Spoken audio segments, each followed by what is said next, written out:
Good morning, dear students. Today we shall discuss the last type of non-finite verbs, that is perfect participle. So try to understand it very carefully. Clear? After that I will give you some important words at the end of the lecture that you always use in your daily life. So let's get started.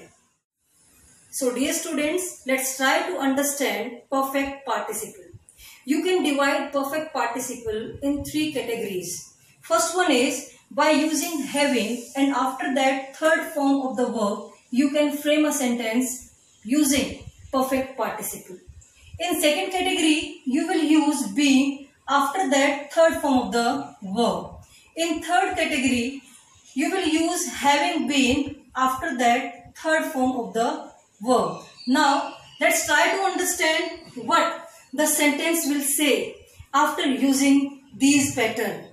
In the first category, when you will use having after that third form of the verb, in the sentence subject finishes a work. Clear? After that he starts another verb. Understand? It means that in the sentence there will be two verbs. Clear? Two tasks in which first task will be completed by the subject and after that the second one will be started. Understand?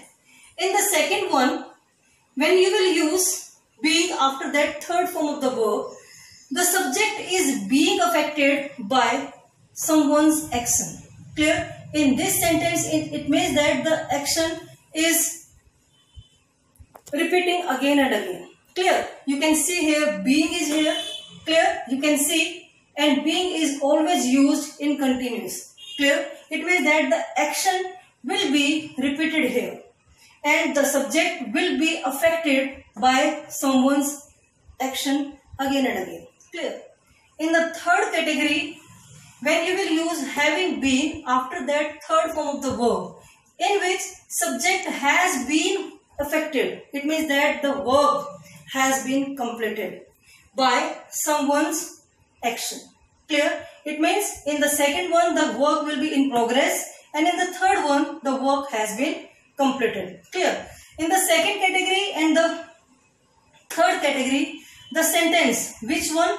The half, only the half sentence will be in passive voice, because you can see here being and being.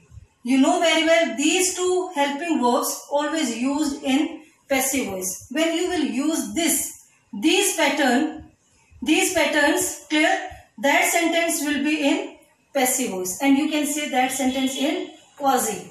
Clear? That it means that the sentence will be passive but the half sentence will be in passive. So try to understand this concept through the sentences.